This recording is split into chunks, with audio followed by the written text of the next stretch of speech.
How about now? Does the sound? Let me mute this.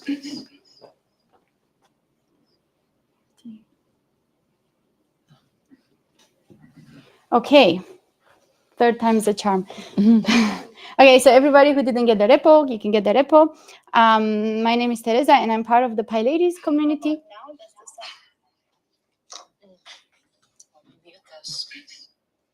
Okay. PyLadies is an international community with over 250 locations around the globe. And we have the Hamburg chapter since 2018, we started. And this is an international mentorship group with a focus on helping more women become active participants and leader in the Python community. We usually communicate via Slack. There is a nice PyLady Slack channel that you can join on this link. There's all sorts of topics happening there, like job postings, learning questions, and any community announcements that are happening. And we have a code of conduct. Actually, we have two. We have the Ladiners Code of Conduct and the PyLadies Code of Conduct that we follow in Hamburg. And we basically expect all of the participants to our events to respect the Code of Conduct. We are dedicated to providing a safe, inclusive, welcoming, and harassment-free space and experience for all members and guests. And to the question if men can attend, everyone is welcome. If you identify as someone well represented in open source and in tech, please be mindful of the space and privileges you have and use it to support others. Some announcements. You probably saw I created some of the events. PyLadies Con has opened its registration, so it's going to happen between 5th and 7th December. It's going to be basically 48 hours of conference, online, short talks, yoga, all sorts of things, and it's all on remote and free. So if you don't have yet plans for St. Nicholas, give yourself a present. And another announcement, Social Developers Club conference is running again, and it's going to be in March, and their call for speakers is open until 31st of December. And if you can't afford the ticket, they have free diversity tickets that on the website on the link of the conference, you can find how to apply for that. So totally recommend that you apply. It's a very nice conference where you can, with a very nice community. If you want to speak at PyLadies, we can already start with planning January, February, 2026 is coming, and let us know. We do workshops, we do usually workshops and less often talks, but if you really want to give a talk, that also works. And today's meetup is going to be with Anastasia, who is in person present, and Maximilian, who is online. And the meetup itself is hybrid, and it's going to be amazing. And it's their first meetup, so be nice. And we also want to say a lot of thank yous to our sponsor, Xmox, who have provided amazing food and a very nice space, and maybe wants to say something. So, thank you very much for everyone coming on site, on site, and also for people online. Next time, maybe you should come and enjoy the lovely food. But I just wanted to say that we are Xmox Performance Marketing Agency operating in ad tech space, and we specialize in user acquisition for mobile games. And we are growing very rapidly and have great opportunities in different areas, such as engineering, marketing, sales, account management. So I would encourage you to check out our website. Thank you. Thank you. Okay, and then get the repo, and now we are going to do a little bit of magic where we're changing browsers and stuff. So Browsers and off you figures go. and stuff. Anastasia has this. Thank you. We'll be sharing our slides now. Wait a sec.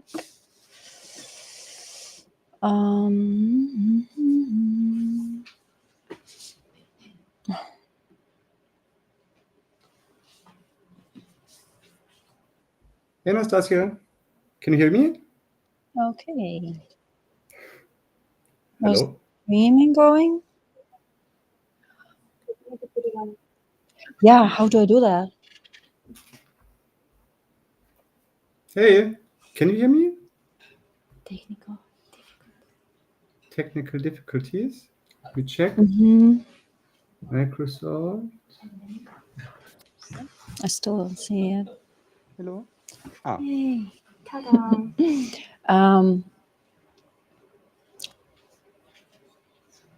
That's it. Is my microphone working? Microphone is. So everyone's here can hear me online. Maxi, do you hear me? Wave. Perfect. hello? Okay, Hi? so again, thank you very much for coming. It's great to see you, and thank you. Oh, thank you guys online for joining us today. So our workshop today is for non-data scientists. It's about the low-code tools that can still allow you to perform data analysis. And first, we will introduce ourselves. First, the plan. Yeah, right. The plan for today. So there's a theoretical part. There's like 5 minutes for a technical preparation for those who want to follow our workflow in their own space, on their own laptops. Then actually the practical part where we play around with Julius. Then I hope we have a productive discussion and still have time for some networking and the food. So my name is Anastasia, and I'm a data analyst with focus on marketing and also digital fundraising. And as I've spent some years building marketing and fundraising strategies for nonprofits. And now I will ask Maxi to introduce himself. Hello? Um, Can you hear me? Wait. Teresa, Hello, can you see Anastasia. me? Oh. There's an echo, no? Now I can't hear you.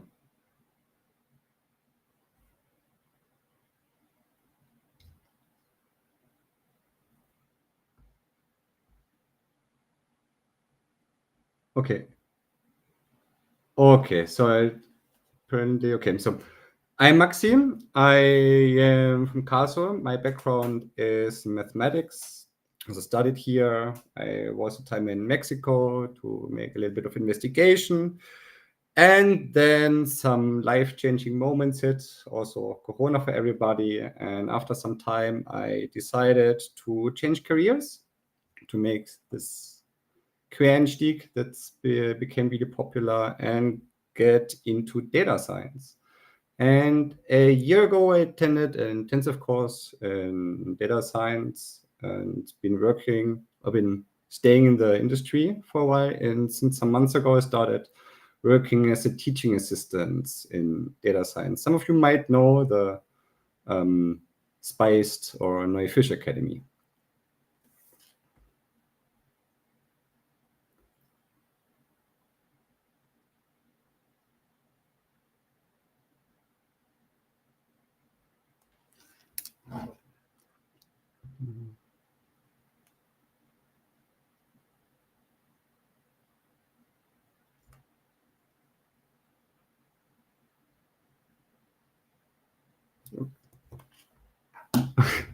Okay. I'm not quite sure. I can't hear you. So should we change the presentation slides? Okay, then I think you should stop the presentation so I can change it, no?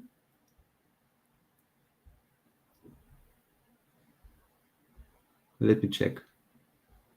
Okay. Okay, let me see. It looks like. Okay, so unfortunately, I can't hear the guys on sites, so I'm hoping we make you smaller. On big hand waving if you need to interrupt me or if there's anything happening. So just get in front of the camera. But okay, so we've already been there. So okay, introduction. These are us. Okay, so we first start with a theoretical part. First, a little bit of an overview. I think Anastasia already had the chance to chat a little bit with you guys, and she knows how much or not so much experience you already have in the field. But generally, we give a little overview over the field and then over the data science workflow. And yeah, let's start. So data science generally is a structured way to turn a question into an insight throughout data. And it's about applying logical steps to understand the world, test ideas, and make better decisions based on evidence. And every data process, being in business, being research, or in daily life, generally follows a similar pattern. So it starts by defining a question or a goal. So what do we want to achieve? What do we want to know? Then we go to the step of finding the data or collecting the data, explore its patterns, visualize the relationships, and then interpret what the results mean. And finally, after we are done, we use all these insights to guide decisions, test hypotheses, or refine strategies. Generally, like that sounds really nice, but in practice, this process is rarely linear. So while exploring the data, you might see that it's incomplete, that there's issues, then you go back from exploring to finding new data, you have to prepare it again. So it's an iterative process. It's more looping between the steps. And all of this makes data science quite challenging, but also powerful. Okay, so it all starts with a question. And oftentimes the questions or the curiosity you have about a topic might be quite simple. And so maybe you want to know which marketing efforts really pay off, or you have a more personal question, like when am I actually most productive during the day? And even though these questions might not sound so technical, they are actually data questions. And a good questions you can generally see if it points to something that's measurable or comparable and can have a metric to evaluate it. Why is it important? Well, somehow you have to be able to evaluate your findings, compare outcomes, and know how good or bad your analysis was, what really works, what doesn't, if things change over time or not. No, you have something to measure or evaluate on it. No? So, for example, on the question which marketing efforts really pay off, that could be measured by something called, say, like ROI, like return of investments or conversion rate. And even this personal question, when am I actually most productive, could be measured by comparing focused working time, by counting task completions, or measuring the output during the day between different hours. Okay, so imagine we have our question, then the next step is where do we get data? Generally, you can separate finding data between two worlds. One would be the publicly available data and the private data. And open data is actually everywhere. So there are community projects, there are governance portals. Kaggle is a really, really big platform where thousands, or really, correct me if I'm wrong, millions of data sets get offered, also mixed with competitions, with courses, with more insight, with tools. And they cover everything from economics, science, social trends. You look for something, you probably will find it there. Also, many sources may offer something called an API. It's a digital interface that lets you automatically pull and refresh the data instead of manually downloading it. So making the whole process of getting data a lot more convenient. It's like today it's all about automatization.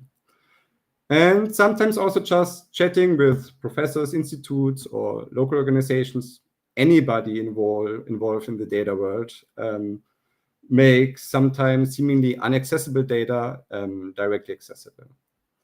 Some of you also might know there's a whole business and a massive industry around it, something called data brokers. Like these big companies that collect personal data to sell to third parties. Like that's also why these concepts of free service works, because they're generating revenue by collecting data or offering personalized advertisement. Okay, so, and where do we get private data? Well, actually, you're collecting private data every day, interacting with the world, being by using apps or services you use every day, listening to music on Spotify, or making posts like today, like on LinkedIn or on Instagram. Also, that just on your local machine, or filling out Excel sheets, writing down in a notepad. It's all data you're collecting on yourself, And yeah, and most of it gets collected by services, but it's generally also quite available for you. For example, if you have created a Google account, say 20 years ago, but then Google has 20 years of data of you, so you could generate quite a lot of revenue. But you can also request a download link on your own data. It's called Google Takeout, and you could Google benefit a lot from you, but you could also, by doing that, benefit of your own data by yourself. Being a nice side project, like making a self-analysis tool, tracking how your development has been. You have access to it. Also, Spotify offers RPs. Generally, people don't know about it, or there's also this big gap that it seems overly complicated, even though it isn't. Yeah, okay. And generally, if you link different data sources together, it's something called a data ecosystem. So generally, if you connect different data sources together, you have obviously more insights than a single source. And that's also one of the ideas on this tool we'll check out later on, Julius.ai, that makes linking different data sources quite easy and convenient to have it in one spot. Okay, so when data gets complex. So now we imagine we got some data, you find something online, we ask Google nicely to give us our own data, and now it's time to explore. And this is actually where most of the work on data science really happens. So exploration is the longest and also the most creative phase. Data ready is simple. Most time spent is on data and getting to know it, building something that's called domain knowledge. That's not just looking at the chart, at the columns, but to really understand what each component means in practice. As an example, if you have a data set about sales, and there's a sudden drop in sales, that might sound alarming just looking at the data, but it could also be off season, or it could be holidays, or like Corona, like a lockdown. And so without context, even the best analysis would lead to a wrong conclusion. Yeah. And generally, data exploration is quite sometimes really complicated by the sheer size of the column. So it's sometimes you have over 80, 100 or thousands of features or properties. Then the data might be really inconsistent. It might contradict itself. The patterns might be really subtle. It might be really, really overwhelming. And you might spend hours just finding and to orient yourself. Maybe you don't even know how to start it and where to start to look for or what questions to ask. And that's exactly where an AI tool can actually really help to lessen this gap. No?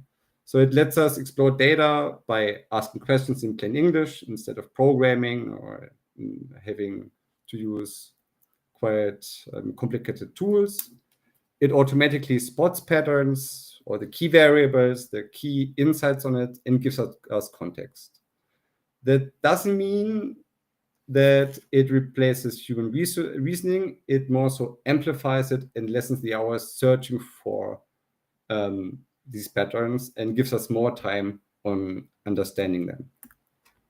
Okay, so beyond this exploration, there are some extra things you might do if you start working with the same data sets. For more, if you already built domain knowledge, if you have more repetitive workflow, you could create a reusable workflow, like linking together the most common steps you would need to do every time again and again, or as mentioned, connecting different data sources together at one place, and also something like combining steps or tasks like cleaning, filtering, or visualization that's done by something called pipelines. These automate the whole process of preparing the data to be able to, or to explore it, or also get insights. No?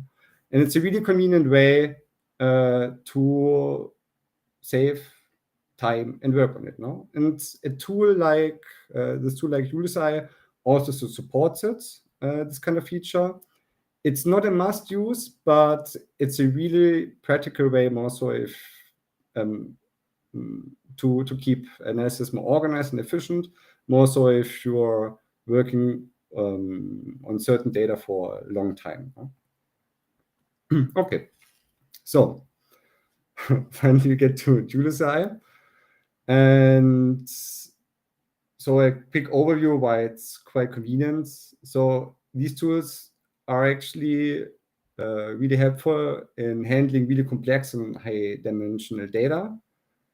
You can connect different data sources one place, and the whole exploration process, instead of coding, is just talking or chatting with the data. No?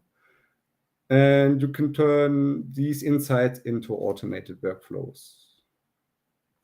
Okay, yeah, it makes the whole process in general more approachable.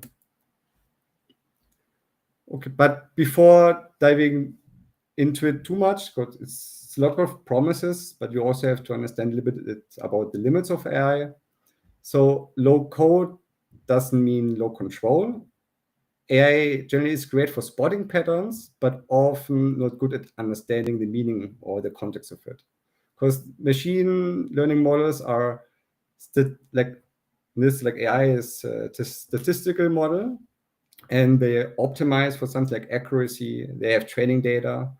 They don't have in mind fairness or causality or common sense. No, they may produce confident but wrong outputs because they don't really understand. They match patterns.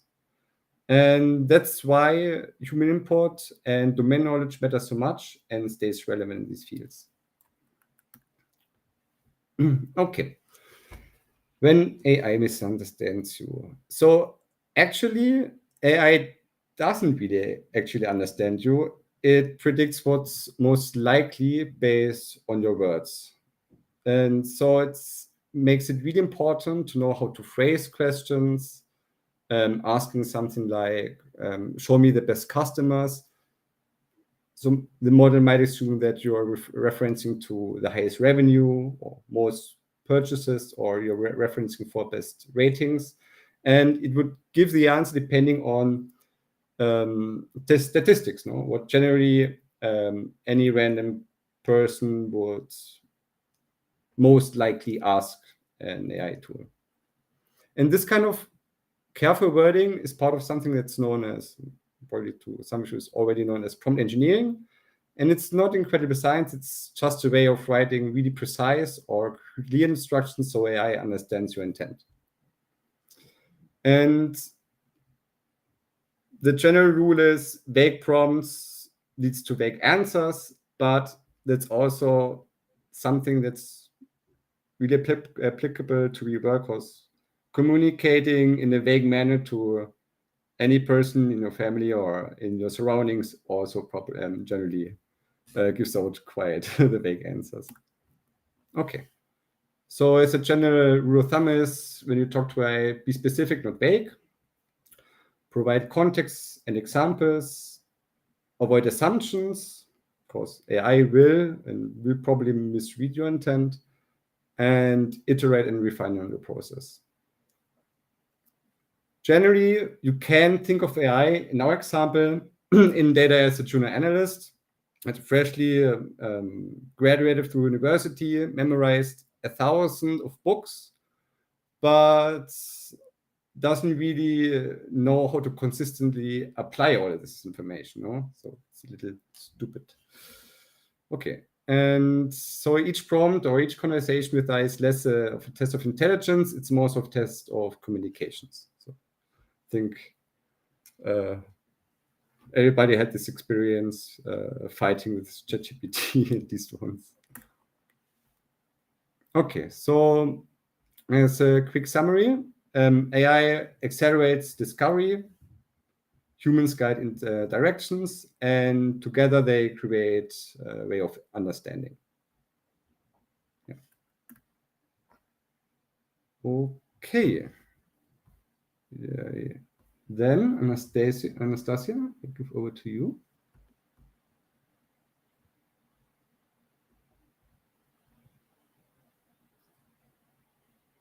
Oh.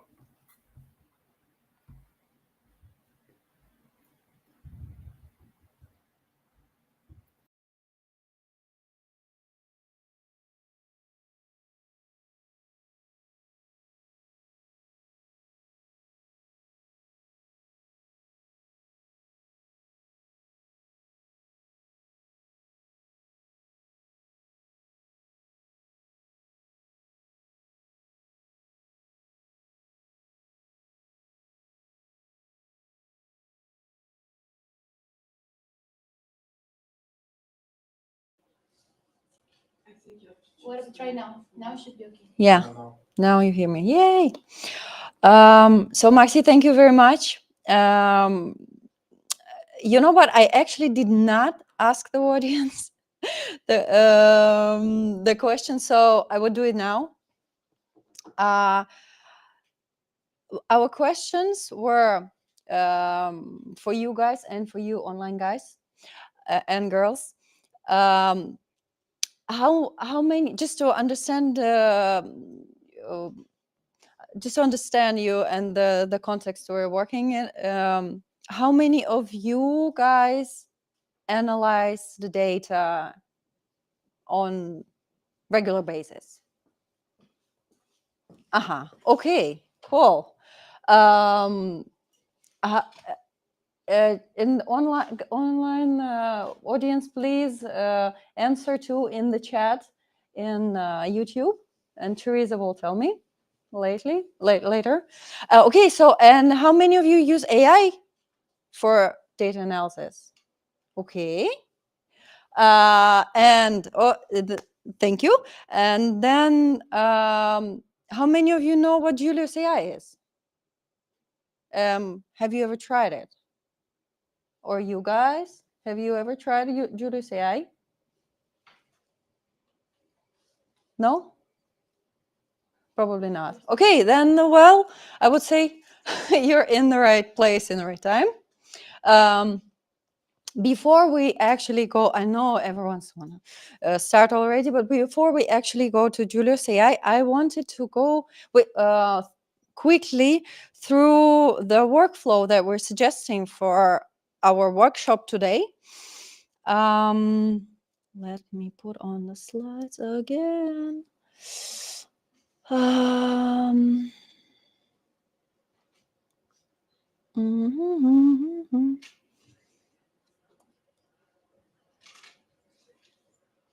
Am I sharing my screen? No.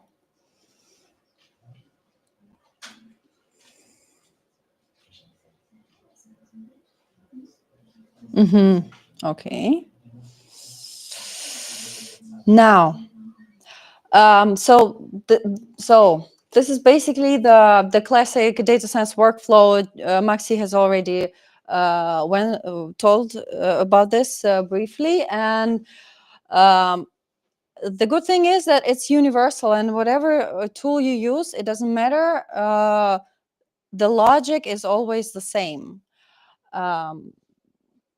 So where's my okay.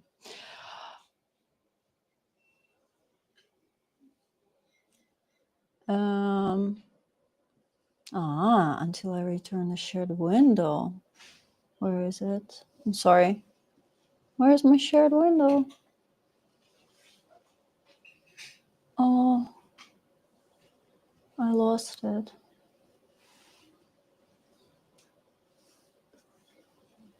Where is it? I lost my restream. Here's it. Okay, sorry. So we start with step 0. It's actually optional because, well, most of the time, if you work in an organization and you deal with data on a daily basis, you don't need this. But for today, we prepare. Well, not we, but Julius.ai team prepared the data set, and it's new to us. You guys don't know what's inside, and well, a good thing is to have a look first before we start, and just to get a picture of what's inside, get the context, what Maxi has been talking about. Context is very important. Oh my God, why is it happening? Maybe you just share the screen and you let restream. You don't need to put restream on the big screen. I do need. Just put the slides. And if Maxi talks, they can hear him, but they don't need to see him. Okay. Great. Yeah, but will they see my slides too? Yeah, Just share right. the slides. Don't share Okay. the video. Yeah. That. Yeah. The slides are on the restream. That's fine. Don't worry. Oh, okay. Thanks. Okay. Step 1 is asking a question, which is logical. So you have, when you start working with data, you first you define the goal. You have to know what you're looking for, right? You have to know where to dig, and this this question, it has to be measurable, ideally, because as Maxi has already told you, you will be calculating the answer later. So your measurable question will give this precision that is needed to talk to AI. As soon as we understand what we're looking for, we're defining what data we need, and this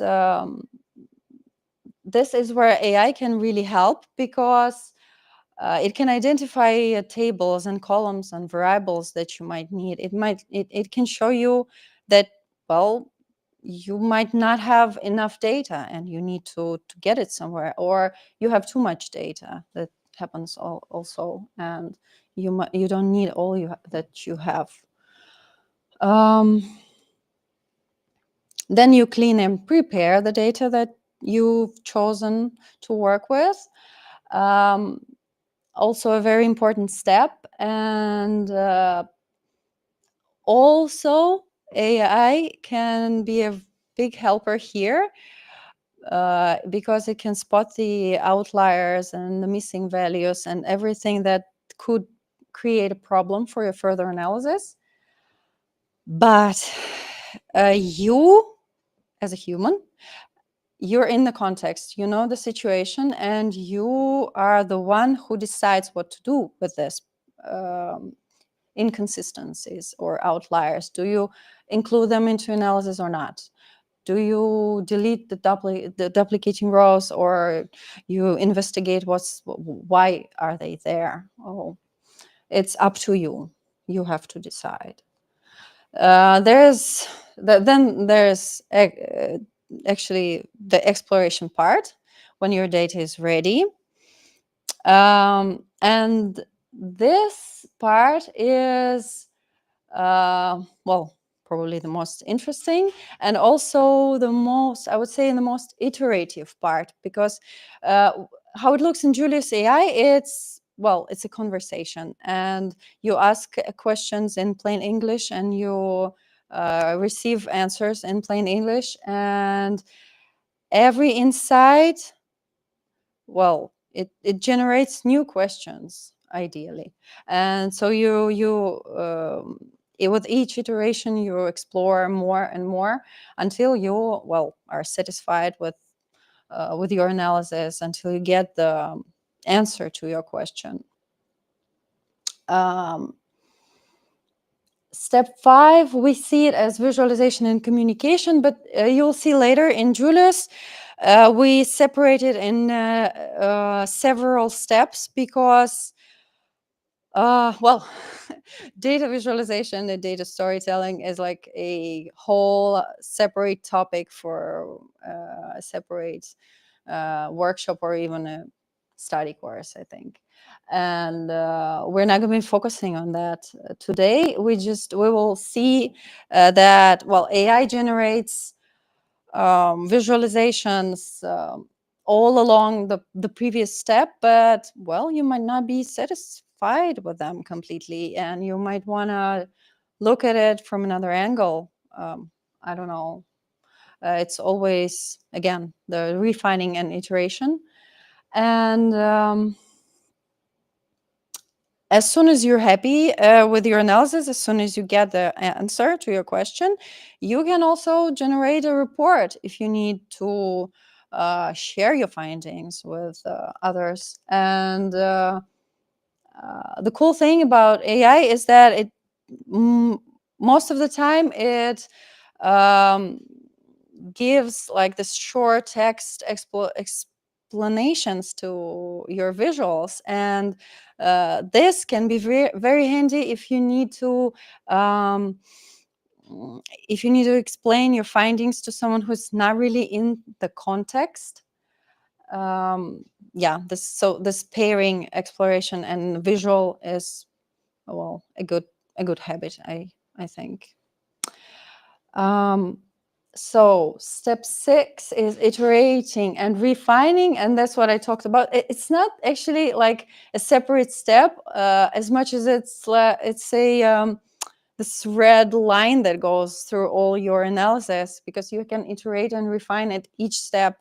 And with AI, with Julius in particular, it's very easy to do, because all your analysis is stored, and you can always go back a step or 2 or 3 and, I don't know, ask another question, go another way.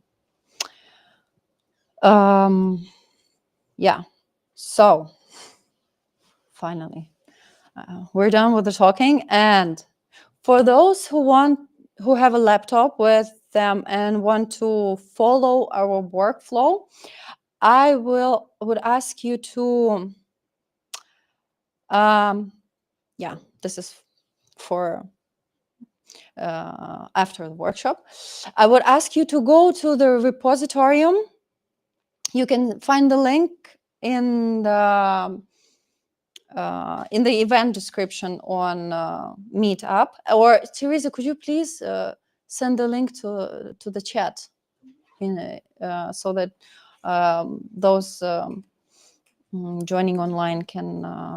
I will show it on the screen also, so that.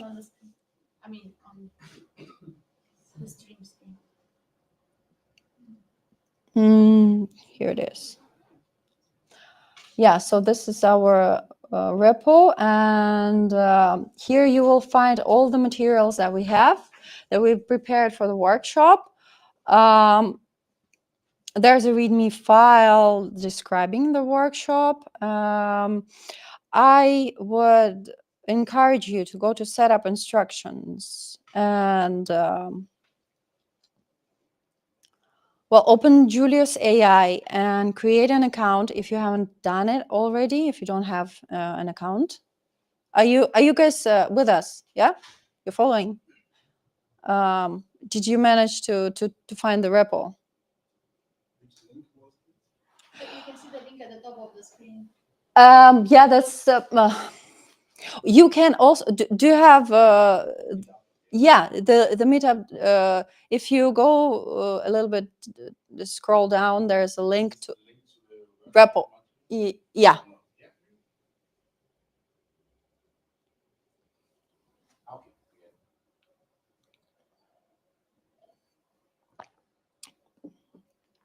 So when you go to Julius.ai, you create an account, so using your email or Google account or whatever. And then just tell me when you're ready. By the way, you're not sharing the screen. I'm not sharing the screen in the stream. You're sharing the slides, but not the. Oh. You need to click share this tab instead. Okay. Stop sharing, and then yeah, and then I share this.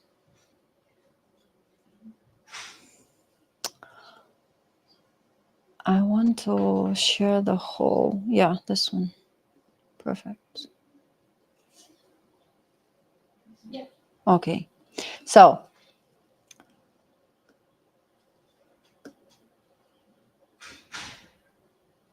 I'm back.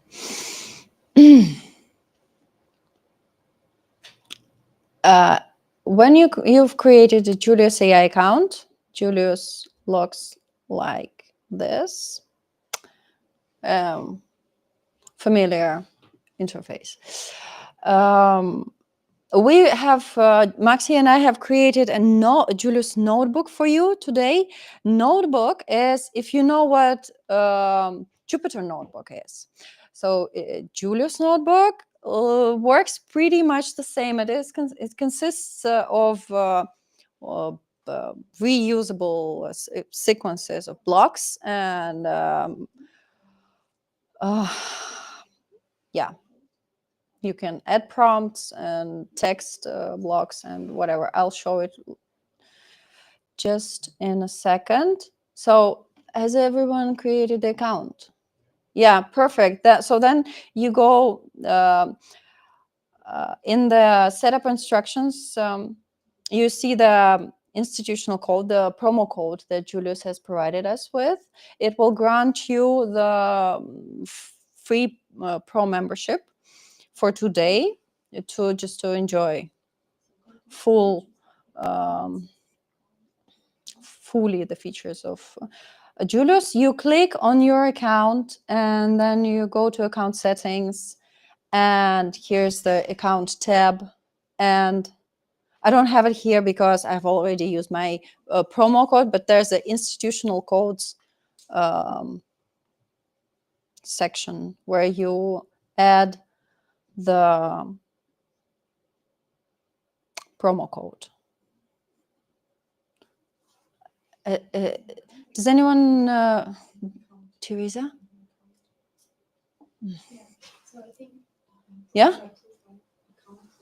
If you go to the other tab, the Julius one. Which one? The Julius? Yeah, just go. Yeah. And for everybody, it was under the profile. Yeah. You go the first time, it's an empty spot, and you can put the code there. the pilot is Yeah, and it's- then it tells you congratulations, you have what, 1 week? Nice. I think it's just for today, but it will probably work longer. Yeah. So, success? Yeah, perfect. Okay, then everyone, something from chat? No? Perfect. So you click on the download data zip and you download the data sets that we will be using today. So you just click and then there's the download. Then you click here. This is the link to the notebook, the Julius notebook that we have created for you. If you, like this, no, not new window, in the new tab. This is actually you follow the link, and from here you click open in Julius, and this will automatically create your personal copy of this notebook in your environment. If I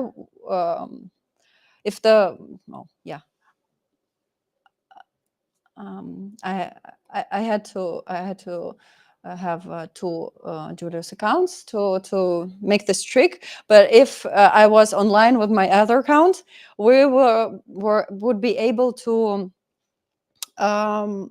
work on this simultaneously.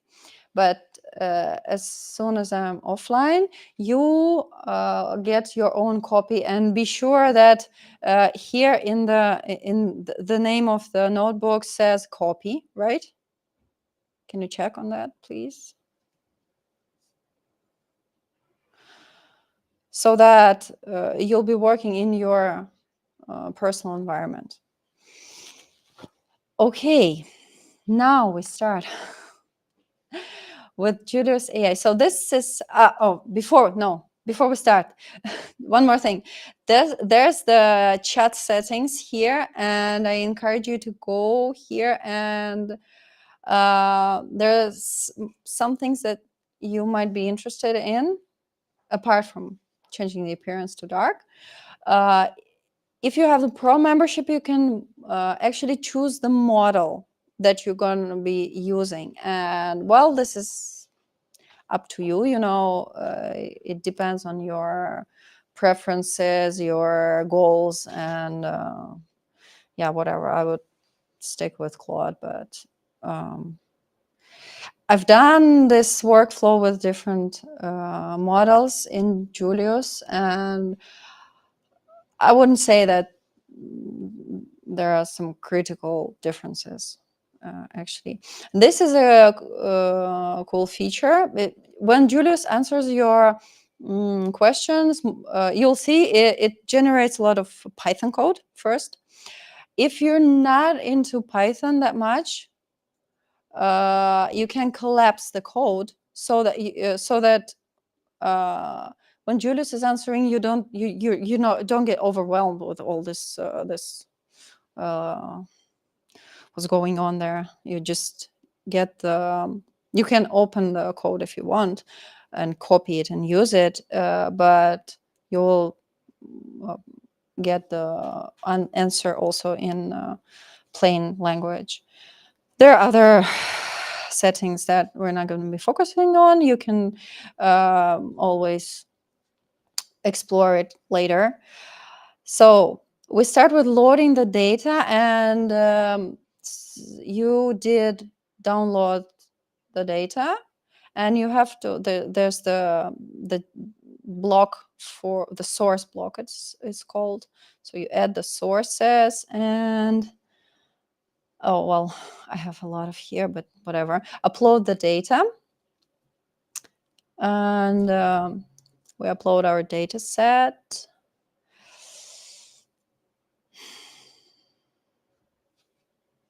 And So, okay, it's in Julius, and you see that it immediately suggests some next steps to us. But since we want to get a first impression of the data,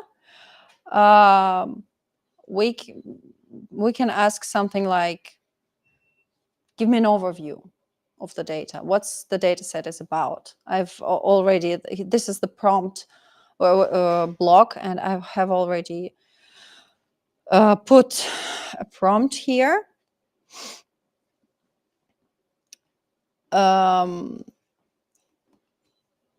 So you see how Julius is thinking, and actually, you, even though I've asked to collapse the code, I still get it. Yeah, well, Julius, it sometimes does things like that. It's not yet perfect, I would say. I think they started like a year ago or something, so it's all also it's still in the development, I would say. So I can collapse that still, since we're on the low code part today. There's the explanation here, and you can copy the code if you need it, and you can also see all the data frames here, just in case you need them. But here's our answer, and Julius gives the overview of each table, and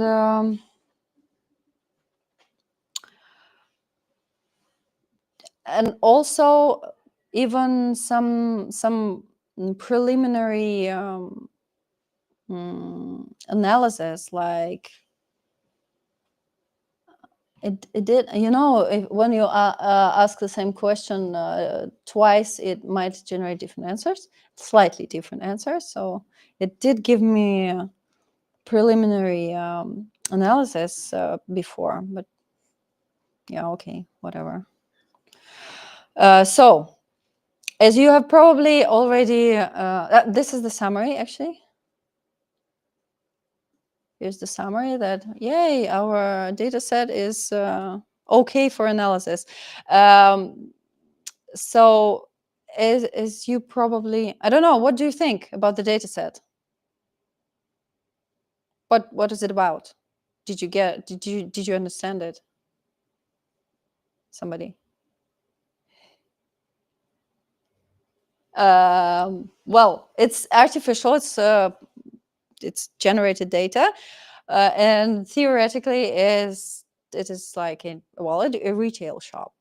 Basically, it has the 4 tables with information on sales transactions, a product catalog, some information on marketing campaigns, and some information on demographics. So we might do some analysis here.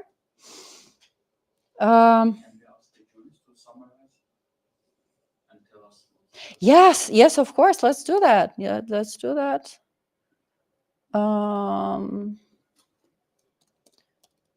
Summarize. Summarize the data set. What is it about?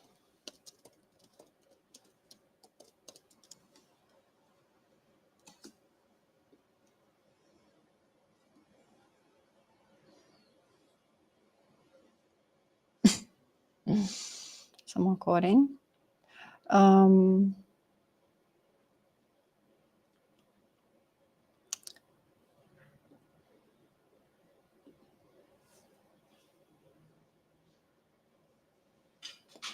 Actually, yeah, here it is. And there's the time span. So yeah, unfortunately, Julius does this.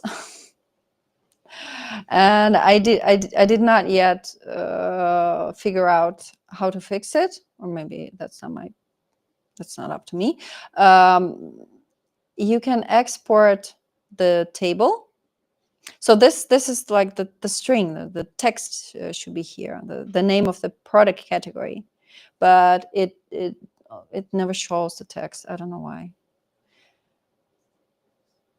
If we download the stable, it sometimes shows the data correctly in the downloaded file. I'll have a look. You probably won't see it because I'm not sharing it. So yeah, there's also the some business performance overview. Oh no, that's not it. No. Yeah, I can. I'll try. I will try to go a bit faster. So define the goal. Ideally, what do you think? What shall we calculate here today with the data set? Customer lifetime value, or return on investment, or retention, or we could ask Julius an advice. What does he think? Again, asking this question like in different models or different yeah, it will give you different answers.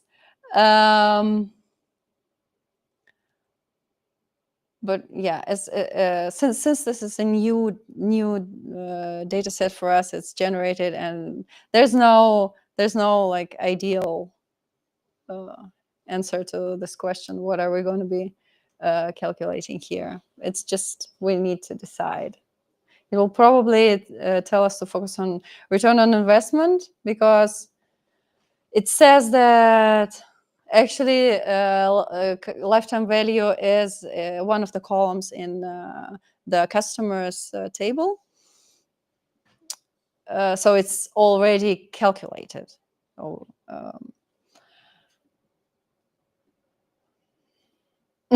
but well, Julius still says we shall. Yeah, does it say why? Here's why.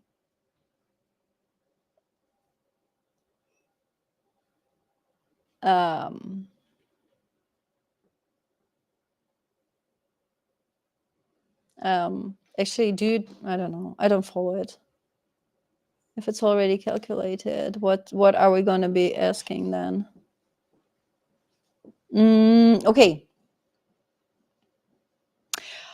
I suggest we stick with return on investment. It would be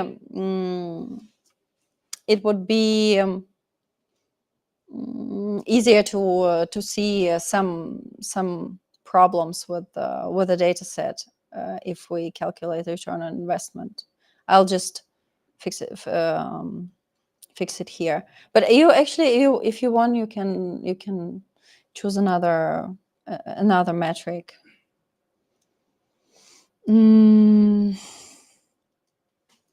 Compare campaigns on ROI.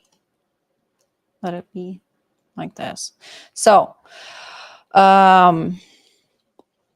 since we deciding on return on investment, we can ask Julius to pick what data is relevant for us, and it will do that.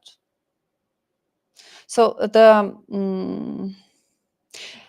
of course, you can do this in ChatGPT or whatever the tool, but Julius has some cool features like, well, this notebooks, because you as soon as you created your analysis, you can share it, and yeah, it can be very useful. And then you can there are data connectors here, so you can connect different sources of data in Julius to to make your analysis more complicated. I would say more broad. Here's marketing return ROI. So Julius suggests that we use the marketing campaigns table, of course, and the sales transactions, because this is where we can evaluate the revenue from the campaigns. It also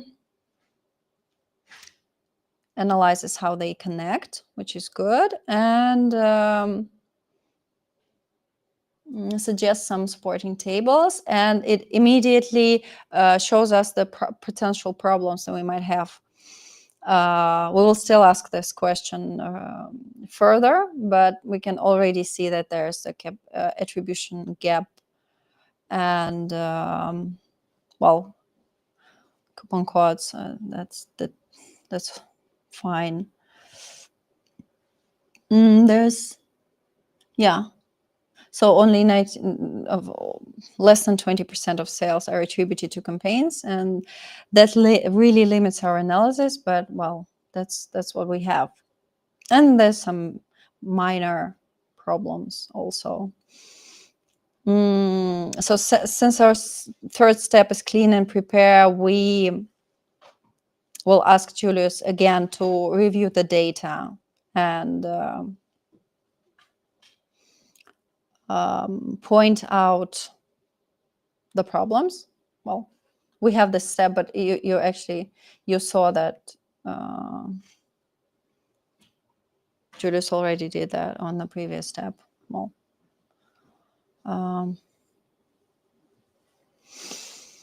okay. I don't know. I want to know why it does this. I mean, I asked to collapse the code, but I have to do it manually.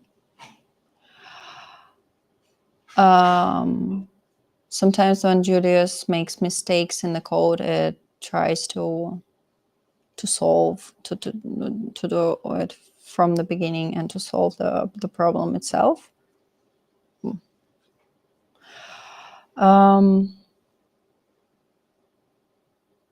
So sometimes we have to wait a little bit, and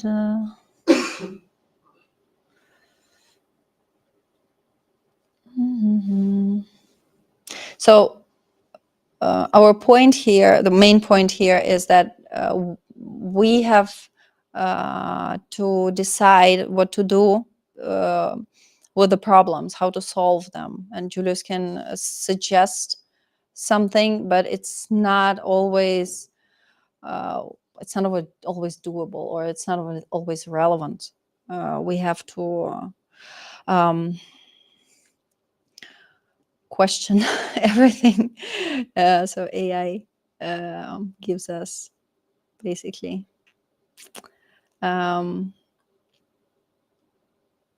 you'll see it's funny.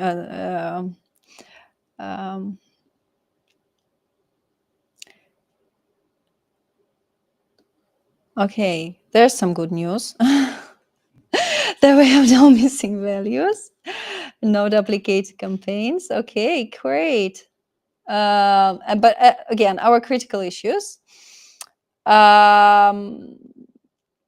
have some duplicate transaction IDs, and which is weird because, yeah, but since the data is artificial, but if it was real, you should probably better investigate what's wrong. But now we're not going to do this. We'll just we'll use it to show that Julius not only points out the problems, it can fix them if we tell it what to do.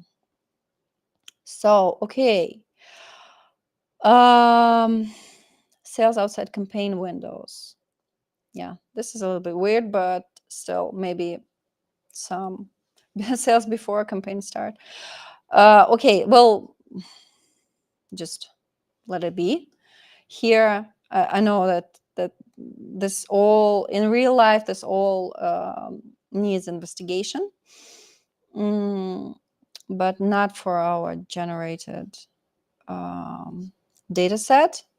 We'll just, I suggest we just delete the duplicates So this is the where we enter the prompt. So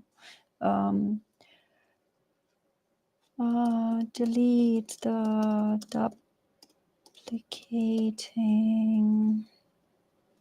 Oh, duplicating. What was that? Duplicating rows in where is it? There's so much text. I know it's overwhelming. Duplicate transaction IDs. Let's use this one.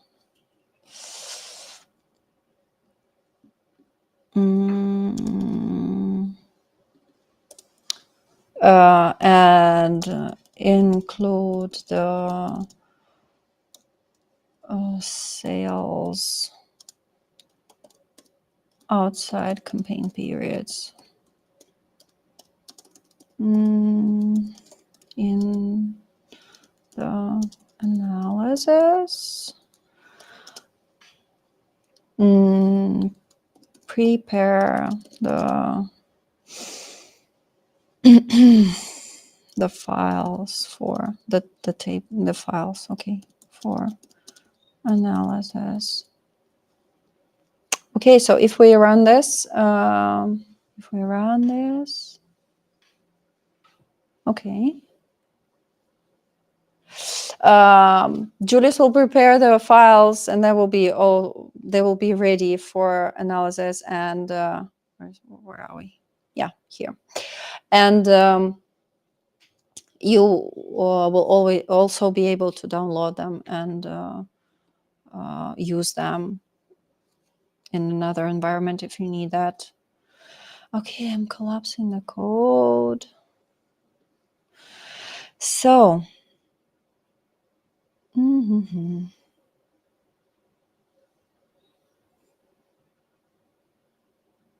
much time do I have? Not at all, right? It depends when we have to leave the place. So theoretically, we're here until 8. But we also wanted to have networking time. Yeah. So maybe you explain what people can do. Yes. Okay. Well. Okay. This yeah. This is probably this is the most interesting part. The exploration and analysis. I would just okay. I'll give you a peek because I've done this several times already. That when we calculate return on investment, just an example for you. We calculate return on investment with Julius, and it says that. So it uses this like bold, straightforward formula when you just use revenue and campaign spend to calculate return on investment, and then the numbers are horrible for TV and radio, for example, and Julius says, you have to cancel all your TV and radio campaigns now. And well, yeah, you that's not the case here, because for TV and radio, it depends. You have to know the context deeper. You have to know the purpose of the campaigns. Not all campaigns are intended to generate revenue, especially regarding TV and radio. Those usually work for awareness and for brand image, and you can and you should calculate return on investment on those campaigns, but it is done in a completely different way. But Julius doesn't know that if you do not state that explicitly. So this is where you have to be very attentive and not trust boldly what Julius says. You have to be in the context. And also, since we so you can, and you are welcome to go through all the steps, the next steps. Some of them consist, some of them contain prompts, some don't. there is also in the repo, there is a very cool file that is data science workflow exploration with Julius.ai.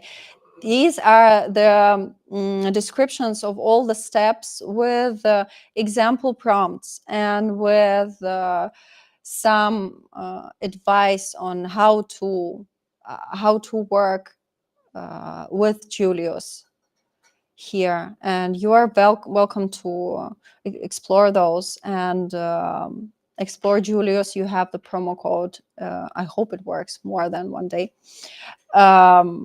So yeah, and at the end you can also create the report, which I find the weakest feature of Julius, because I have not yet generated a report that I would be happy with, that would not need your editing. I think, and I also discussed this with Julius' team, and well, yeah, you just have to be very precise and well, maybe not expect much, just be ready to edit it yourself. But you can generate reports in different formats, and that's cool. I got a question. Yeah. So I'm a data scientist, and we have an enterprise version of Copilot. Mm-hmm. So it's like a full-fledged, hardcore version. And then we also have, with Copilot, you also have this AI analyst. It's a chain of thought. No, it's good. Just so the Okay. online. Okay.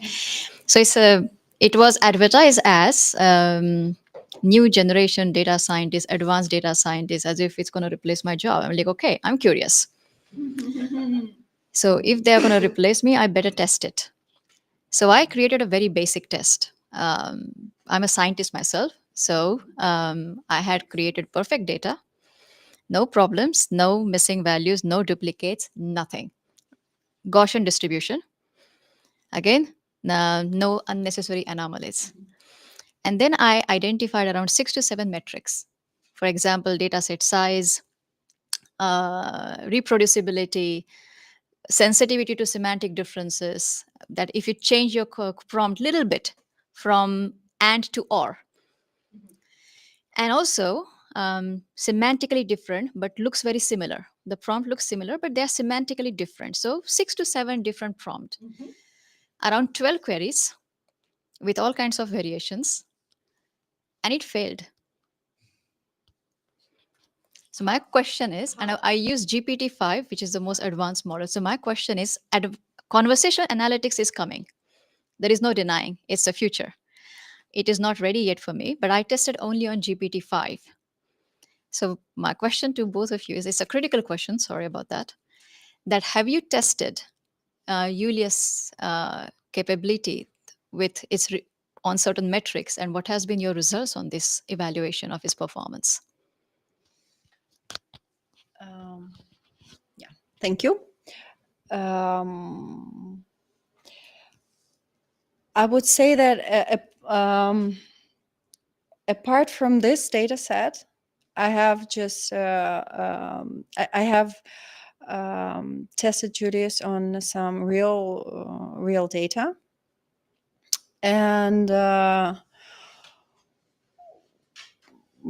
you know what, I wouldn't say it failed. I wouldn't say it was it gave me something unreal. No, it was not unreal. So let's take one simple metric, Yeah. reproducibility, right? So the idea was, on 2 different sessions, same prompt on 2 different sessions, does it reproduce the same result? So the data set is the same, the prompt is the same. Today I ask the one prompt, tomorrow I ask the same prompt. So how it didn't work that time, because for both the cases it produced different results. So I'm impressed by how much it can already do. It's Yeah. amazing. Visualization, I'm impressed by that. It can really visualize in a very friendly way, Mhm. no That's true. doubt. It can also analyze the data. I'm more focused on, can we rely on the results? And as far as analyst is concerned, Mhm. Microsoft is our customer, so I have already complained to them, guys, don't advertise this in our company at least. What is because it also use cloud and different kind of large language models, so I haven't tested them, so I don't know how good the other models are. So did you do this kind of testing, evaluation, some kind of metrics that you used? Yeah. Okay. So that's not really how LLMs work. They're non-deterministic.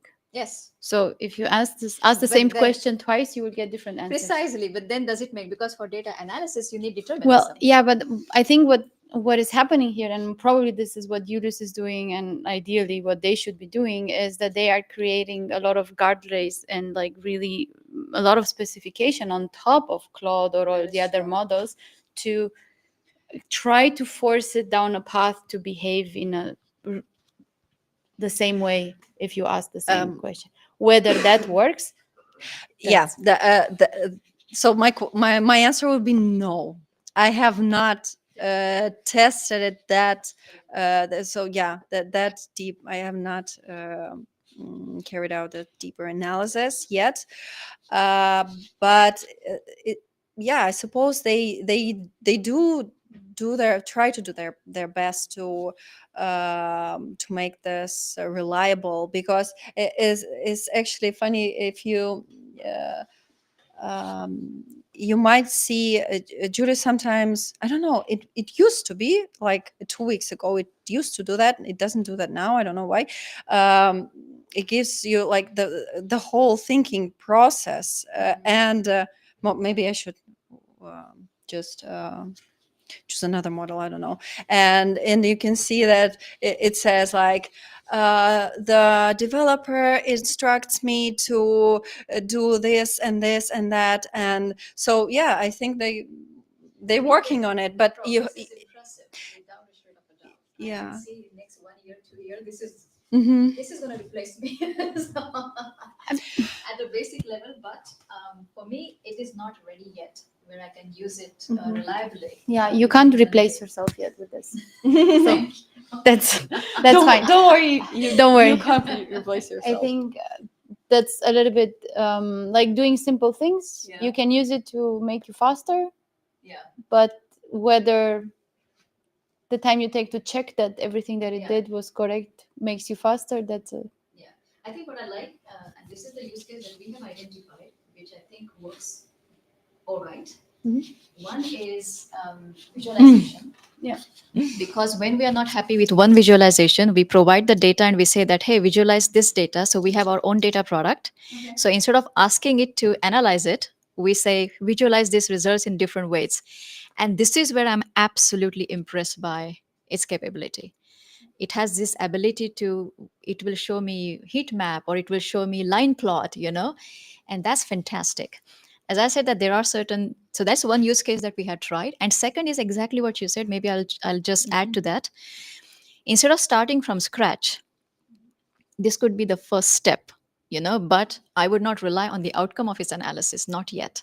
Visualization for sure. I see that Max is commenting on this, and he says, no, it's for exploration. It's not for evaluation. So, yeah, probably after you got your report and after you performed your analysis, you could, yeah, double check it. You should. Thank you. Do you have any thoughts and questions and something you want to share too? Oh, The code which was generated, is it for the or do you? we have to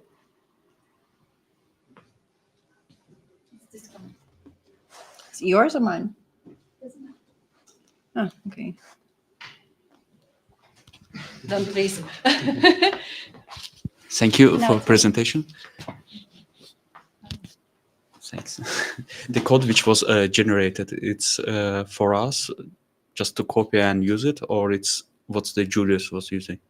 The code, Yes. the Python code. Yes. It's well, you can use it. I mean, it's generated for these to answer this particular prompt, and it's stored in Julius. So, But you Julius can used that code yeah. themselves. Oh no, you mean the company or No, the currently. model? Yeah. Model. Yeah. Yeah. Okay. Because it was having there, like I saw the pandas. It was using pandas. Yeah. And what if our data set is too big and it's not fit to the memory? Then Julius will You know break. what? I think it's a matter of your settings here, because you can in Julius you can choose how much space you need for. So then it's costly. So I have to extra Yeah, pay. probably. Yeah. Okay. So if then it looks at my data set. If it's large, then it's used another code also. Then. Yeah, I think Okay. so. Okay, you are not sure about that. I'm not. Well, I don't work for Julius, so I suppose that. But yeah, but it will in be- your case, by your experience, it was always good. it was then okay. for Yeah, the it was data fine. set Yeah, it was to fine. explore the data. Yeah. Okay. Thanks. Yes. Yeah, they claim that they do everything and for security, and they did get some certifications on that, and they say that in their so like OpenAI and Anthropic, they cannot train their models on the data that people are putting in Julius, for example. So yeah, I wouldn't probably. When I was testing it on real data, I got it anonymized, so I got rid of all the personal sensitive data, but they claim that it's okay. Thank you. Well, you're Yeah, I welcome. think like if you have company data, you probably need to first check internally if you're allowed to upload it. That's true. Like it would have to be like normally a lawyer would check if their documentation is currently trustworthy, because it always changes, right? Like now they say they don't use it, but then the next time they say we want to improve our prompts, so we kind of have to look at your data. So and yeah, you don't know how long it gets stored, but yeah. So I think we are going to close the online part, and here, if anybody still wants to have a conversation, and then there's food, you can actually have all the conversations while we finish the food, and then we basically the recommendation from Maxi is you all can use the code for 24 hours or so. So try to play around with Julius and just do data analysis, By the way, exploration, and thank you for try it out. reminding me. If you decide that you want to, is this in README file? Yeah. So if you decide you want to use Julius, where's this information? I can't. So they did also share here it is. They did also share the promo code for a 50% discount for the paid memberships. So you are free to use it. It's in the README file in the repo. So just in case. So yeah. This was not the Julius promo event. They're not paying us. It's just that we really think that this is a cool thing to try. Thank you. Thank you, guys.